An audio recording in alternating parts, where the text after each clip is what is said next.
In the wake of growing U.S. support, the Palestinian Authority has doubled down on its efforts to attack and delegitimize the state of Israel. We'll also speak about how the Palestinian Authority, the Palestinian Liberation Organization, and the BDS movement have all joined forces to achieve their ultimate goal. I'm Joshua, and this is the Israel Guys.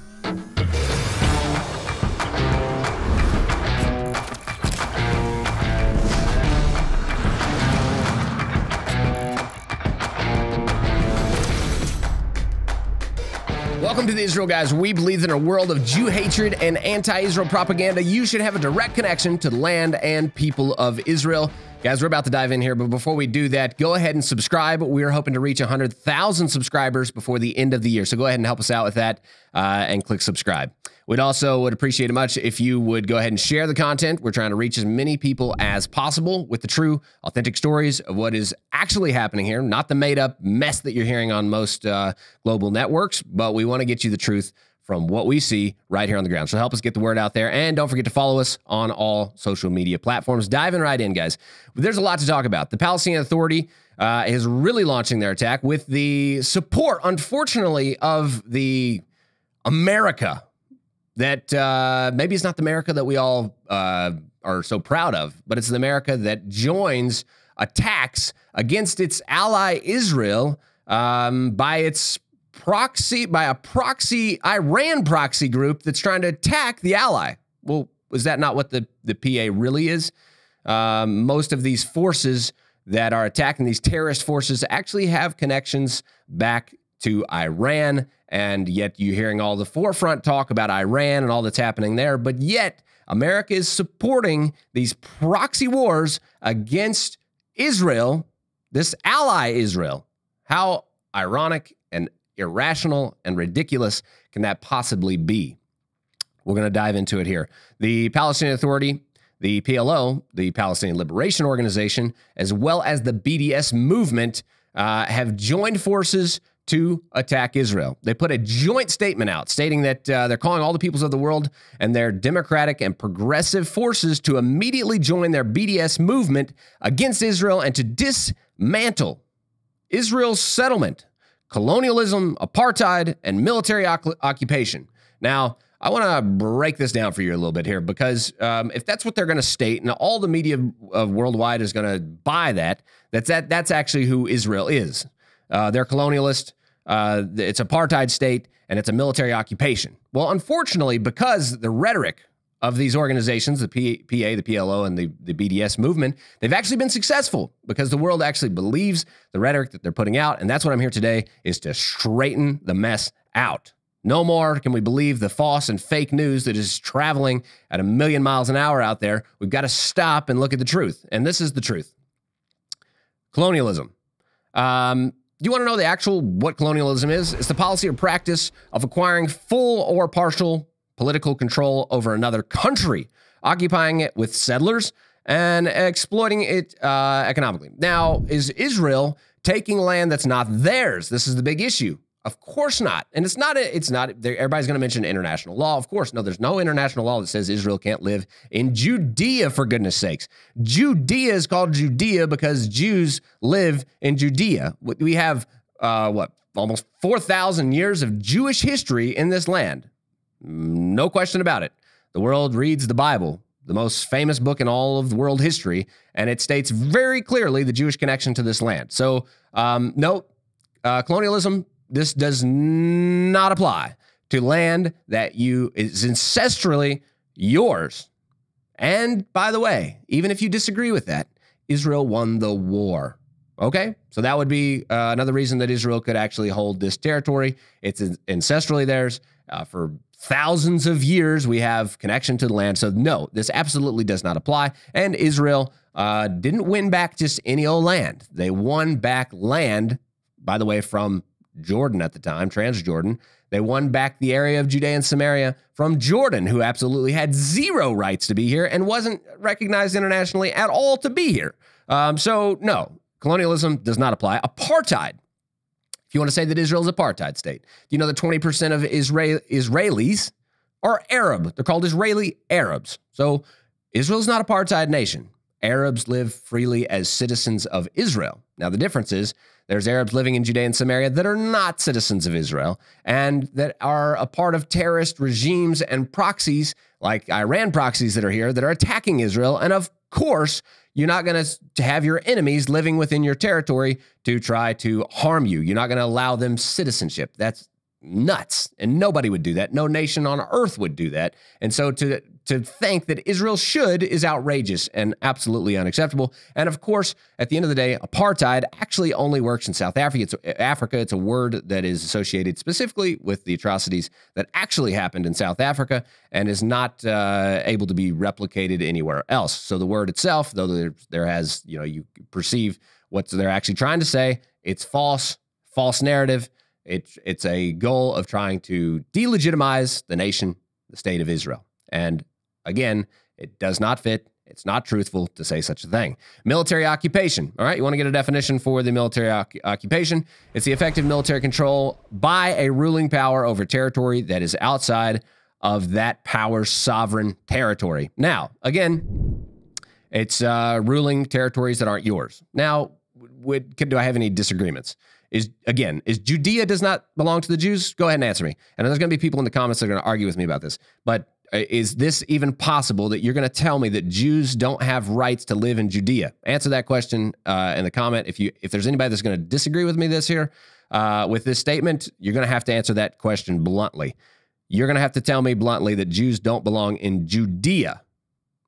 You got another name for it? It's called Judea, and the world knows that it's called Judea. And there's history that dates back thousands of years of Jews living in Judea. And so military occupation is not the right word to use once again. So colonialism, apartheid, and military occupation are all false and really dedicated to the goal of delegitimizing the state of Israel on dumb, really, nations that have no idea of what is actually happening. And people that have no idea what's really going on, they're going to believe that because they don't know otherwise. So I hope you're listening, and I hope you understand that it's a false narrative that has been raised, and it's absolute nonsense. But the problem is that it causes a lot of trouble. And I'll speak from the quoting the former head of the IDF Military Intelligence and Research Division about the statement that was released by the PA, the PLO, and the BDS movement. It says the statement calls for the direct destruction of Israel and praises terrorism. Now, in this, boy, if they're releasing a statement that calls for the destruction of Israel, according to the IDF former intelligence research division here. Now, what is the world doing accepting such a statement that calls for the destruction of Israel and praises terrorism? Let's continue on here. The PA, PLO, and BDS, once again, are all organizations, and I don't know if you know this, but they're all committed to the destruction of the state of Israel. So the former head of IDF military intelligence is absolutely correct when he states that this is their goal. They're aimed at destroying the nation of Israel, and they're praising terrorism. Why are they praising terrorism? Because they believe in it. They want to see more Jews die. And these organizations, now, if you didn't know already, are officially connected to terrorist groups. BDS has resisted being connected to the PLO or the PA in public light. Of course, they've been connected for over 20 years in their rhetoric, but now they've actually joined forces fully, and we see that with this statement that was released. Remember, these groups are designated by the U.S. and Europe as terror groups, okay? Europe and the U.S. both alike agree that these PLO terror factions are indeed terror factions. This is not just this Israel coming up with some, calling something what it's not. No, it's calling a terror group because that's who they are. And now BDS is joining the PA and the PLO in supporting terror and calling for terror and praising terror and calling for the destruction of the state of Israel. We need to call it out for what it is. There's many organizations. I should be clear about this. There's many Arab organizations, Palestinian organizations that are dedicated to different realms. But I will tell you, at the end of the day, whether it's the PA, whether it's the PLO, or whether it is actually even the BDS movement that is calling for the boycotts, divestments, and sanctions against Israel, they all have one thing in common. They all desire the absolute destruction of the state of Israel, not just the Judea, Samaria, what they would call the West Bank. They want all Jews from the river to the sea absolutely gone, annihilated. That's their goal.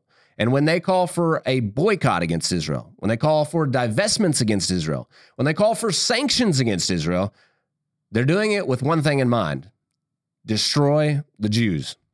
Hey guys, we'll be right back with the rest of the show. But first, let me tell you about the Heartland Challenge. Here's how it works.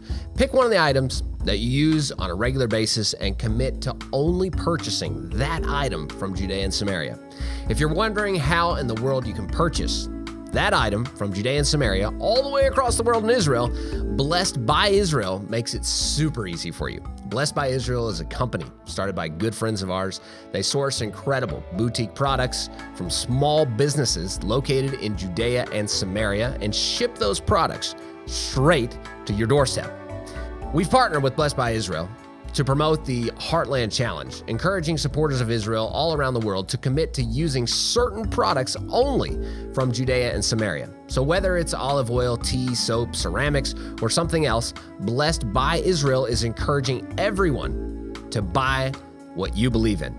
And then share the message with your community and friends. It's time to build and invest in Israel's heartland. Join the Heartland Challenge and start making a difference today. To find out more, go to Blessed by Israel. Again, that is blessedbyisrael.com to find out more. Use the code INVEST at checkout for $5 off your first order. Link in the description below. I want to move on now to their definition of Zionism. This trio of anti-Israel propagandists have a new definition for Zionism. They refer to Zionism as racist. Now, we've heard that before. That goes way back.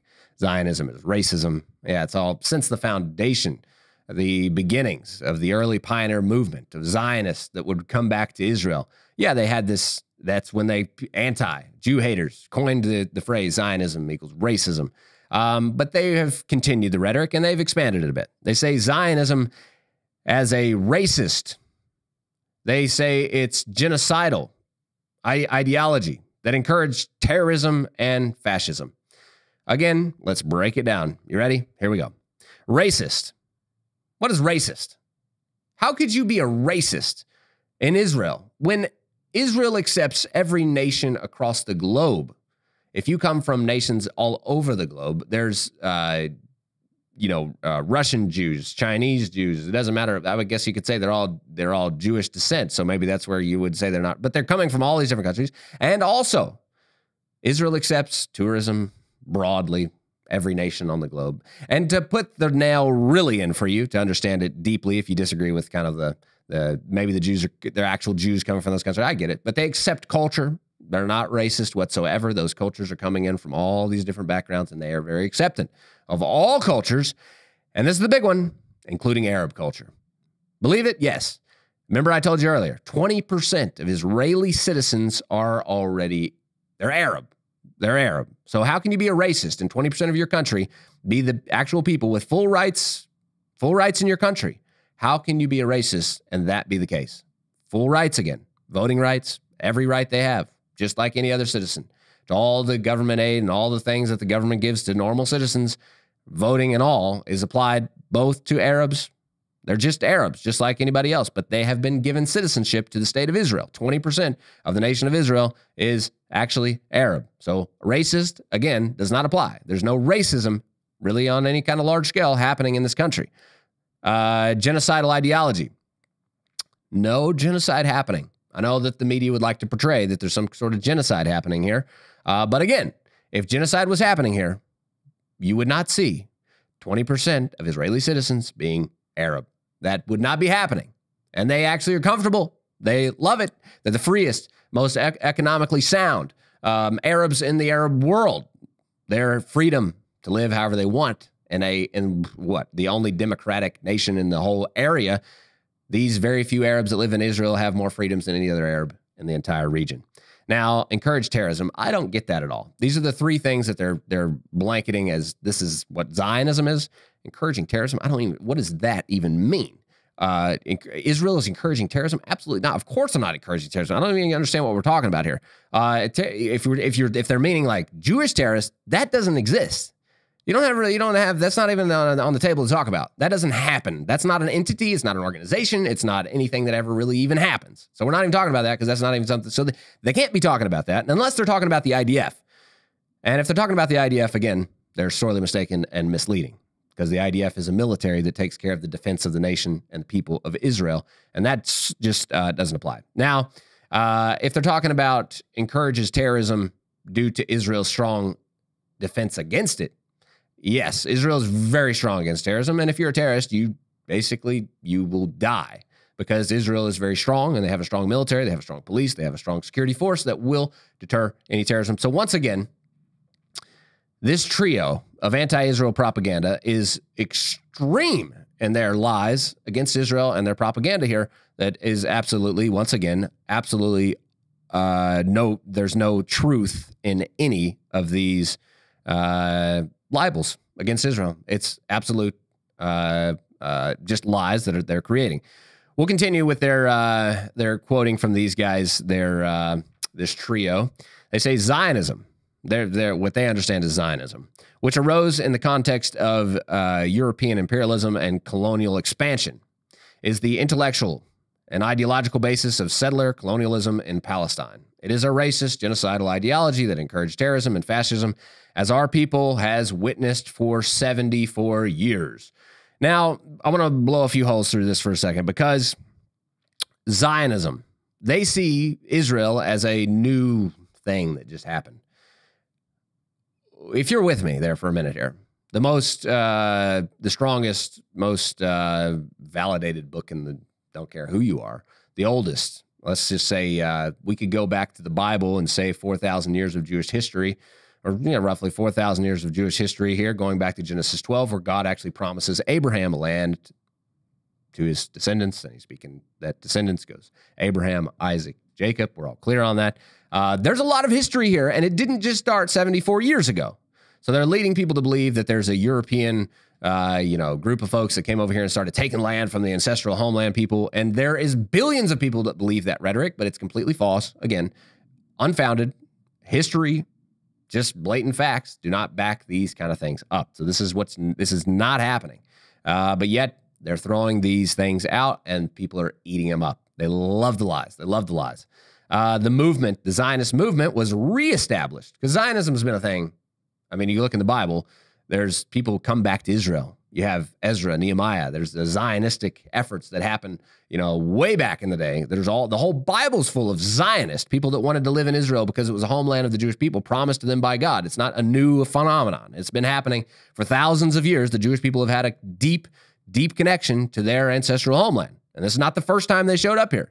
This is an exodus that's happening back into the land of Israel that started in even before 1948. And as you'll see here, the movement that was reestablished, and the development and the protection of a Jewish nation is what is Israel today. And that was started in 1897 by Theodore Herzl.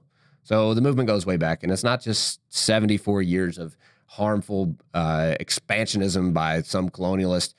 No, that's a false rhetoric. And again, there's always been Jewish people living here. It's not, don't believe the rhetoric you're hearing on this, on the biased anti-Israel, anti-God, anti-Bible rhetoric that you're hearing. By the way, you have to throw out the Bible, and you have to throw out God in order to make this rhetoric work. And you also have to throw out history books, which is they're very good at that as well. Now, why are they all fired up and in arms about this? Is because the new government that was just established is on the table now for them to approve around 18,000 homes here in Judea and Samaria. Now, that's huge, and we support that. Jewish people settling in Judea, in Samaria, the ancient homeland, is an amazing effort. Pushing things forward is amazing. They're hoping to. The last leftist governments that were here in Israel only had 2 meetings to designate land for Jewish building and to give permits to Jewish people for building. So Jewish building has been oppressed massively over the last several years through these leftist governments that have been in control in Israel. And now with a conservative, right-wing, pro-Israel, pro-building up Israel's Heartland government, they're hoping to meet not just once every 2 years like the last governments. They're hoping to meet once every few weeks, meaning every 2 or 3 weeks, they're going to be meeting to discuss building. And through this, they're going to cut massive amounts of red tape to allow Jewish people to build massively in Judea and Samaria. We are talking about paving the way for hundreds of thousands of Jewish people to come and join the 800,000 Jewish people already living in these areas. Now, I bring this up because this completely ties in to what we're talking about. The left are reacting en masse to this, what they would say, outrageous. Jews living in Judea. What was the international community going to say? This is going to be outrageous? What are they going to think about us? They say it's a serious threat to the two-state solution that is basically, obviously, dead. It's not happening. The Palestinian Ministry of Foreign Affairs says their billing would make the two-state unrealistic and irrational. They're saying the settlers, they're the problem. They're going to make this unrealistic and irrational. And also the big kicker is at the end of the day, they want East Jerusalem to be the capital of the 22nd Arab state that they're going to form here. Absolute hogwash, on incredibly insane, incredibly irrational, and unrealistic. Already, there's 800,000 Jews living in these areas. Israel is not giving up on their homeland. There is there's 22 Arab states already. So we're talking about 23rd Arab state here. There's 22 Arab states. Go join one of those Arab states if you'd like. Plenty of land out there. If you want to be here in the land of Israel and enjoy its sovereignty, enjoy the beauty of the people of Israel and their acceptance of anybody who wants to live here and be a part of this nation, as they would have you be here. But don't attack and terrorize the people of Israel. This is what we're speaking about. Now, as we speak about the two-state solution, here in Israel, support for a two-state solution has dropped to its lowest ever ratings. Support for a two-state solution is basically dead. No longer is it alive here in Israel. It's dropped way down. But yet, we still have people like Anthony Blinken supporting the U.S. Secretary of State, supporting the two-state solution, saying this is the only way, yet Israel is saying absolutely not, this can't happen. So support has dropped. We have right now also 2/3 of Israeli Jews believe that Palestinians primarily want to conquer Israel, and they're absolutely right about that. The Palestinians that are here want to absolutely annihilate and take over Israel. That's just facts. And 2/3 of the Israeli population actually believes it. So I want you to understand that that's true. 61%, along with this same line, a few polls here, 61% of the Palestinians and 65% of Israeli Jews believe a new intifada is on the horizon. The intifada is an uprising. We have an Arab uprising at hand here, and we're being met with these outrageous requests from the U.S. State Department saying we need a two-state for these terrorists. That's outrageous and unacceptable. I want to speak one thing quickly before we wrap up the show here. There's a good friend, Stan Goodenough. He says, and just to wrap this show up, I believe this is where we're at today. And I'll quote exactly from him. He says, the Jew hatred that permeates the mainstream media echoes the early Nazi propaganda that laid the groundwork for the Holocaust. He continues on with another statement. Thanks to the dedicated work of progressive news organizations, a sentiment has taken hold in today's world that took hold 90 years ago in Europe. And that is, Israel's Jews deserve to die. End his quote here. I believe that that's where we're at today. The world has taken a far left, anti-Jew, anti-God, anti-Israel, and that's exactly what happened 90 years ago when the seeds of anti-Semitism began to grow and reap a harvest. And today, we have people not siding with the ally, the democratic state of Israel. They're siding with a terrorist group with Nazi-like goals in mind. They're siding with them to see the nation of Israel destroyed, including our Secretary of State. They're siding with these terrorists, an organization of terrorists, a regime headed by Mahmoud Abbas, who is absolutely no democratic leader at all. This is what's going on, and I want you to know that we need to fight this with everything we've got. All that's good and right is being attacked in our day today. They hate God. They hate Israel. They hate the people of Israel. And this is becoming a daily norm. We've got to know that each one of us can make a massive difference, and we need to get in the game now. We can't wait any longer. We have to say no more will we just sit back and allow this propaganda continue. We will face it front on, and we will say, no, not on our watch will this happen. The demonization, the delegitimization of Israel has to stop. We need millions of people to rise around the world and say no more. We stand with Israel. We stand with Israel's right to Judea and Samaria. Jews living in Judea, we support. We wholeheartedly stand with Israel against its enemies, not for its enemies. We stand with Israel against the enemies. Guys, remember, a two-state solution is absolutely no solution at all. We shall never accept that. We want one Jewish state. We want a strong Jewish people living in the Jewish state, safe from terrorism. And we would like and prefer the nations around to support the one and only Jewish state here in the land of Israel. Guys, stay tuned. Don't forget to subscribe. We've got to keep that conversation going, so be in touch with us. Stay tuned. Take out all the fake news and tune in to what is actually happening right here in the Heartland.